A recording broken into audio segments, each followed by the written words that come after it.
From the Cronkite studios in downtown Phoenix, this is Cronkite News. Good evening and welcome to this special edition of Cronkite News on Arizona PBS. I'm Madison Atkinson. Thank you for joining us tonight. We take a look at the stories from our social justice team, from efforts to get community oversight of Phoenix police to a bill to make sure the Holocaust is covered in schools. Police reform activists win a victory at Phoenix City Hall. Cronkite News reporter Christian Sita shows us their energy after a crucial vote by the Phoenix City Council last night. Christian? The Phoenix City Council approved a civilian oversight system for police last night that has the power to investigate and establishes a community review board. Phoenix Council chambers echoed with applause as the Phoenix City Council voted 5-4 to create an Office of Accountability and Transparency and set up a community review board. Police reform activists told council members it's time for change. You need to have the courage to stand up for what's right for our people. Our black and brown children have been terrorized at times by police officers that are not friendly. Advocates backed the plan to equip the public with the power to handle police misconduct. We're asking that the community have investigative power. What's wrong with that? Most of the 50 people spoke in favor of civilian oversight of police, but Ben Leuschner, who leads the Phoenix Police Sergeants and Lieutenants Association, says that it's unnecessary. PPSLA has concerns with both proposals in front of council today, as we believe that they have the potential to be divisive, to set civilians in opposition to sworn members of the department. The vote was close. Not all council members supported it, including Sal DeCiccio, who voted by phone. This is the most radical, extremist, and anti-police plan in the entire damn country. Phoenix Mayor Kate Gallego originally backed a more moderate proposal, but through her support to the plan from council member Carlos Garcia, her vote turned the tide. One thing we heard loud and clear today was that community should be involved in the process. Now that the plan is approved, police and community leaders are expected to work together to root out police misconduct and highlight good policing. I want to say this. I have nothing against the police in general. There are some really good police officers that I have met, and they have been friends to our community. Phoenix City Council voted Tuesday to implement a civilian review board for the Phoenix Police Department. The approval came after Mayor Kate Gallego decided to retract her proposal in favor of Councilman Carlos Garcia's model. As Dylan McKim reports, Cronkite News got a chance to speak with Mayor Gallego to ask why she made her decision. Mayor Gallego, was the swing vote in that tight 5-4 decision on Tuesday leading to a civilian review board that has the power to investigate police incidences, a decision many civilian oversight supporters were happy to hear, especially after they showed their opposition to the mayor's original plan. A group calling themselves the Civilian Oversight Coalition made themselves clear. They wanted a civilian review board, but not the one Mayor Gallego was proposing. And frankly, I'm disappointed in the mayor's office because for them to take over and make a policy without even really talking to community and including us, it's quite hurtful. It's disappointing to me that Mayor Gallego came out with an alternate plan that really doesn't create the accountability that we're looking for. It's honestly so watered down that it's ineffective. We got a chance to catch up with Mayor Gallego yesterday to ask her why she backed a more moderate model. I wanted to have one much stronger investigation with enhanced oversight as opposed to 2 investigations. I do have concerns that we're putting our police chief in a difficult situation where she has to choose between 2 competing investigations. In the end, I do plan to support Model B. The Civilian Oversight Coalition got what they wanted. While I was disappointed that the model the City Council chose did not include some of the innovations I thought would have helped us, I believed it was important ultimately to move forward with something. Mayor Gallego also told us that although she is concerned with having competing investigations, she is confident that Police Chief Jerry Williams will be able to handle it and continue to ensure safety in the city. In Phoenix, Dylan McKim, Cronkite News. The spread of the coronavirus in the United States is fueling baseless fears and bias in Arizona against Asians. Experts say it's common for some people to be targeted during a public health crisis of this magnitude. Cronkite News reporter Christian Sita talked to experts and some members of the Asian community who say they have felt shunned based on misinformation and why it happens. Those I talked to say history repeats itself. One expert even says the treatment of some Arizona residents could be called a humanity crisis.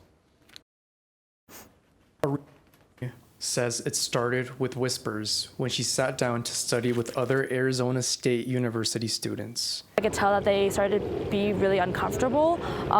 Like they started getting really tense. They started whispering to each other. Dang is Chinese American. She says people got up and left her alone at the table. An incident like that hasn't really happened to me before, but I could tell that it was because I was Asian and because of like the news about how a case at ASU got out that had someone that had the coronavirus. She's not alone in feeling the stigma. Chandler engineer Paul Berdonato says he is concerned about being profiled by airlines. So instead of flying to LAX, I'm considering just driving to LA instead. Evan Wynn at ASU says students have been sharing their stories about their encounters with ignorance. Yeah, based on stereotyping and profiling, and it's also just been a trope specifically with like this paranoia and racism and xenophobia with disease. Bias against groups that represent those most affected in a public health crisis has happened time and again. Our country also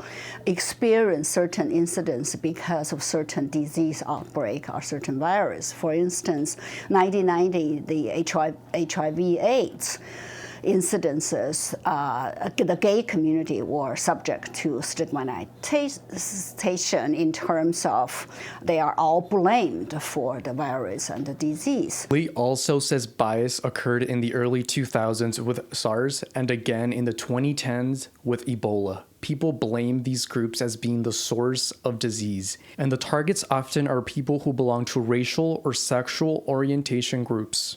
They are visible.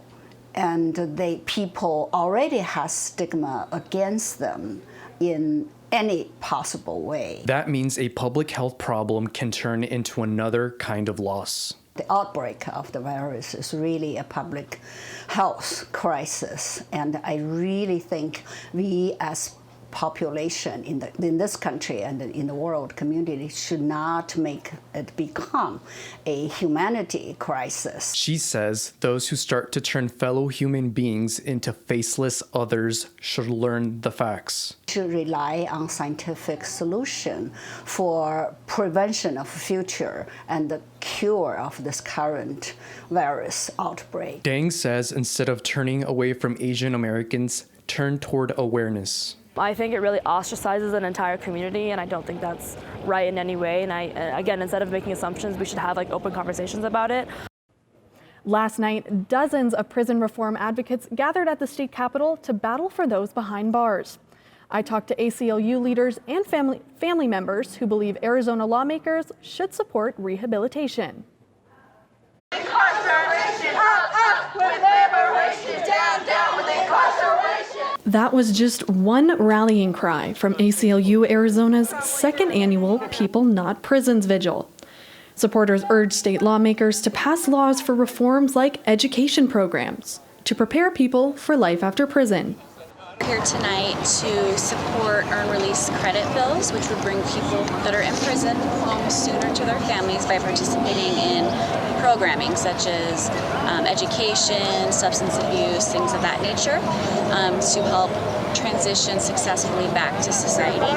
Williams says those at the rally on Wednesday night understand the cost of incarceration.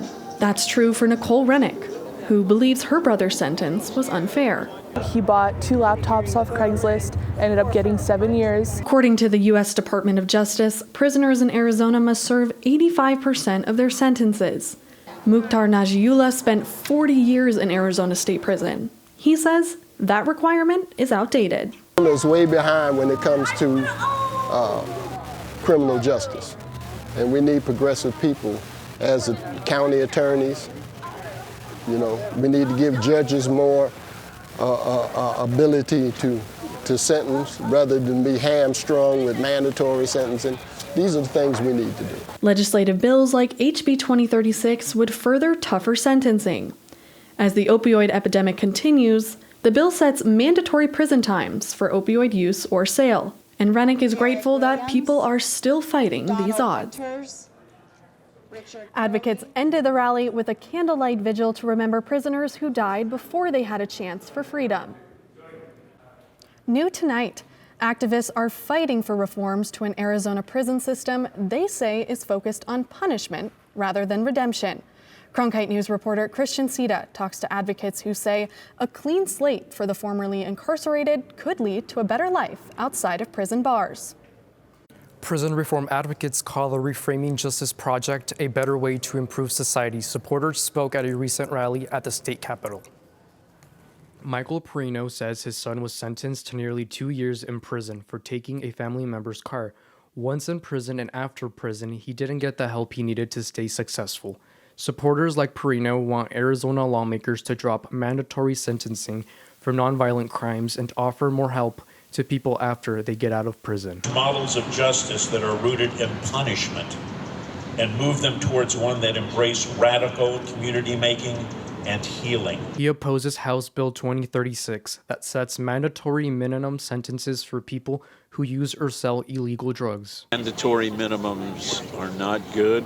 They remove the decision-making from the judge. Timothy Pena says the Arizona legislators should pass bills that reward a prisoner who works to improve their situation while serving in prison. The bills that I'd like to see passed are the standard early release bills. Pena says many people pay the price of prisons. Not just for the person that's incarcerated, but for family, their friends,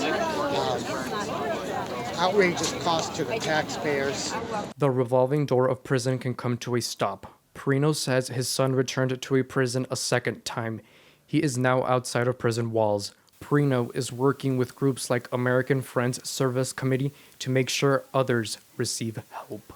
Local lawmakers and community leaders want the state to ban discrimination in housing and jobs based on sexual orientation and gender identity. I spoke with supporters who say an anti-discrimination law would draw national attention and money to Arizona. Bipartisan supporters of an anti-discrimination bill say the rights of LGBTQ residents need to be recognized on the state level. As a queer Asian American woman, I needed a safe space in Arizona in order to be authentic, to feel like I can live my truth. Some Arizona cities ban jobs and housing based on sexual orientation and gender identity. Scottsdale Councilwoman Virginia Corte says it's time for a statewide solution. Our rights shouldn't depend on zip codes. Nobody should have to fear they lose rights and their dignity. Senate Bill 1321 would protect gay and transgender Arizonans in housing, employment, and other public accommodations. Neil Giuliano says that will strengthen the state's economy. As our economy continues to expand and more jobs come to our state with larger, strong brand organizations, those larger, strong brand organizations have non-discrimination policies. They will look to locate in areas that share their values and share their views. But not everyone is on board. The Center for Arizona Policy says the proponents of the bill, quote, offer a solution where there is no problem and create major constitutional dilemmas for a vast number of Arizonans who do not conform to proponents' viewpoints, end quote. Alexa Rio says she expects obstacles, but won't give up. Recognizing the realities of Arizona, it is going to be a lot more work. It may not be done tomorrow, may not be done within a couple months, but it will be done just because of the determination of the people. To be able to live their true selves is always going to be more powerful than any other legislation that'll push us down. The Trump administration has implemented some changes to the public charge rule and is now allowing immigration officers to deny green cards to immigrants over their use of benefits like food stamps or Medicaid. Last month, the U.S. Supreme Court allowed the changes to stand. They're set to take effect next Monday, and they're causing confusion and fear among immigrants across the country. Cronkite News reporter Luke Simmons explores the effect this rule is having on families in Phoenix. At Southwest Elementary School in Phoenix, about a dozen parents are gathering to talk with the principal. Standing by is Cynthia Aragon. a counselor for helping families in need. The Phoenix nonprofit assists families needing health care. In recent months, she has spent a few mornings each week talking to mostly Hispanic and Latino parents in the Roosevelt School District about their benefits. Since August, most of their concern has focused on changes to the public charge rule. So because they're changing the definition and it's something new, people are unaware, people don't know, and people, for lack of a better word, freak out. Understandably so. It's the gatekeeper of green cards, visas, and changes in residency status. Even Aragon's own family was confused by the new rule. My dad disenrolled my siblings, his children, from kids care because of the fear of the unknown. April Shaw is an attorney and research scholar at the Center for Public Health Law and Policy.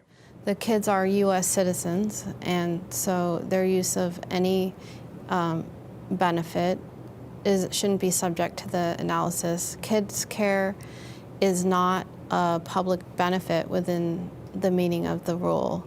Getting that message out to the thousands who remain confused is part of Aragon's mission. Until it reaches everyone, Arizona's immigrant community will endure while the rule is considered in federal court. After several years of increases, the state's minimum wage is capped at $12 an hour as of January. However, Flagstaff's minimum wage is still on the rise. Reporter Sydney Madison traveled up north to find out how businesses and presidents are responding. 4 years ago, Flagstaff's voters approved a minimum wage that is higher than the state's minimum wage. Some say that's still not enough money to live comfortably in this northern Arizona community.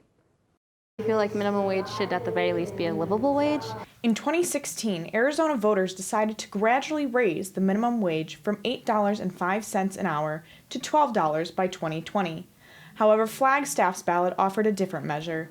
Their total increase would be $3.50 above the rest of the state by 2022.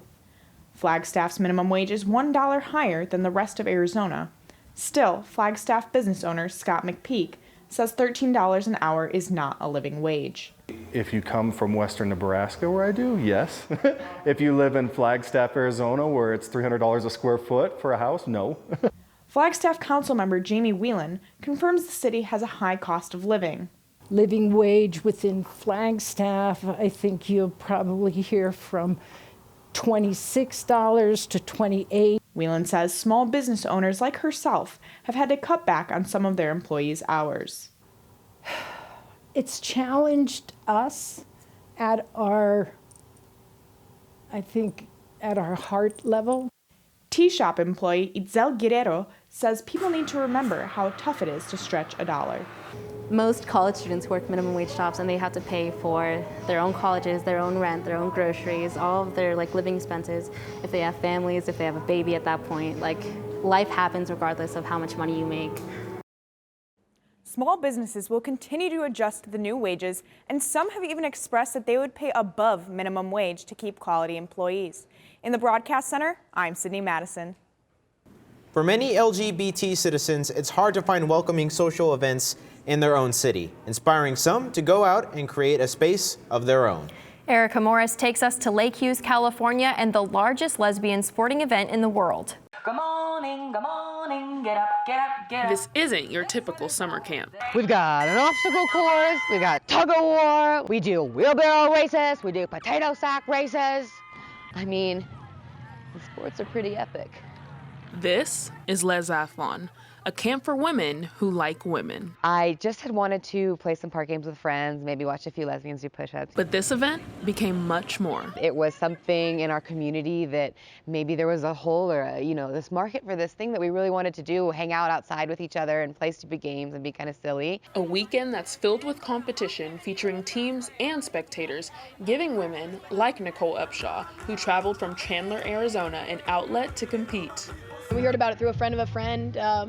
Sounded like a ton of fun, just a bunch of like-minded people hanging out, being athletic. Yeah. Until this year, I really hadn't had much exposure to the LGBT community. Putting us on teams and kind of having us going head-to-head at all kinds of different activities and giving us chances to shine brightly in different areas has been really fun. Fun until the games actually begin. We beat our arch rivals, the Soccer Bays. I'm really pleased about that. We're coming for the title next year, 100%. Yeah, next year. We got gypped. We got gypped this year. But yeah, we're quite angry. While tensions can run high during the games, we've got prom parties. One nostalgic night gave women the chance to reclaim a moment from their childhood. When I was a teenager, my father used to yell at my sisters to stop wearing their skirts so short and wear less makeup. He was yelling at me to please wear a skirt and please wear some makeup. And it wasn't until late in life that I discovered myself as beautiful, for that I even learned to put on makeup and like the way that I look at it. Not that that's true for every woman. You know, you got to rock your look, whether it's natural, whether it's butch or femme. But for me, it's a celebration of me blooming. I'm 55 years old, and this is the first time in my life that I can say I've never felt more beautiful, ever. It really felt good to like throw on a ton of pearls and a dress and just go rock whoever I am, and whatever happens is going to be good. Another goal of Lesathlon is to give back. This year, proceeds for the event go to Brave Trails, a youth LGBTQ camp. How awesome would that have been to have, as a kid, like this awesome safe space where, you know, there's no judgments and there's no one gossiping about you and there's no one there that's going to make you feel uncomfortable or kind of feel bad about who you're developing into and, you know, who you're figuring out you want to be. A mission fostered by the older and younger women each year. I love that it really is a safe place for all women. The mix of younger and older lesbians has been really fun. A lot of people are still kind of coming into their own identities in their 20s and 30s and 40s or older, and everyone has gone through different things in their lives and has gone on a different journey in terms of finding out who they are and who they want to be. And so I think that just giving people a space to explore that and express that is really important. And that's what this camp aims to provide. I hope people leave camp with the sense of community and a feeling like they just went through something really special with other like-minded people, and maybe they have some friends for life. In Lake Hughes, California, Erica Morris, Cronkite News. Organizers are still planning where next year's summer camp will be held. Right now, Arizona lawmakers are considering making it a requirement to teach the Holocaust and other genocides in Arizona schools. Cronkite News reporter Jamie Landers explains why supporters of the bill say the horrors of the past should lead to lessons for today's generation. Jamie? I spoke with Holocaust survivors, teachers, and students who say while education surrounding genocides may be painful and emotional, it just might be the key to preventing the next one. Oscar Knobloch was 8 years old when World War II began. By the time he turned 14, Nazis had invaded his town in Krakow, Poland. Knobloch is Jewish. His war had just begun.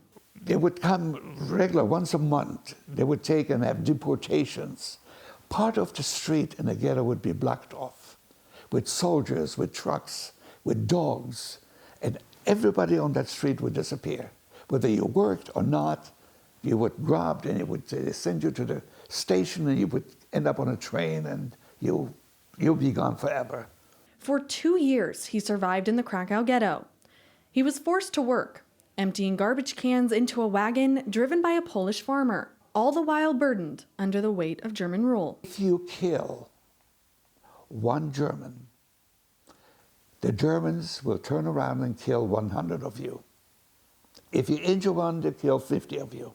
Knobloch survived the genocide of 6 million Jews. His father did not. He shares his stories with Arizona students, conducting voluntary lessons in the classroom for 15 years. Now, Knobloch joins others who say it's time for state law. I want to change the world. Now, how do you change the world? You start with young people's minds. House Bill 2682 would require the Holocaust and other genocides to be taught at least twice between 7th and 12th grades.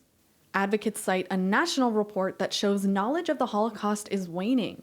A survey conducted by the Claims Conference found that 1 in 5 millennials has not heard of the Holocaust. Deer Valley teacher John David Bowman is also working with students to change that. Homogeneity, I think, is dangerous. And so the idea that kids learn about the positive, the negative of all of these different events in world history I think is really important. Whether he is teaching the Holocaust or the Rohingya genocide, Bowman tries to spark one action. The word I use over and over again is empathy. And I think it's very hard to put yourself in someone else's shoes if you don't know anything about their feet. His students have taken that message to heart, saying empathy could prevent genocides. So I believe schools have focused a lot more on statistics than a lot of the more personal stories that make the Holocaust the way that it should be portrayed in schools. They'll tell you how many people have died or whatever, but they won't say they won't give you any specifics. So I believe it is important that we learn more about it, because the fact that they keep on happening again means that it's still a problem. If you do make it broader, I think it's going to make you better understand not only the Holocaust, but genocides everywhere.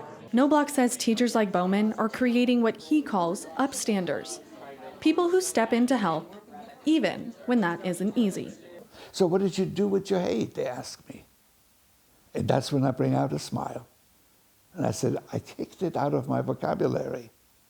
It does not exist there. I've replaced it with respect, love, and tolerance.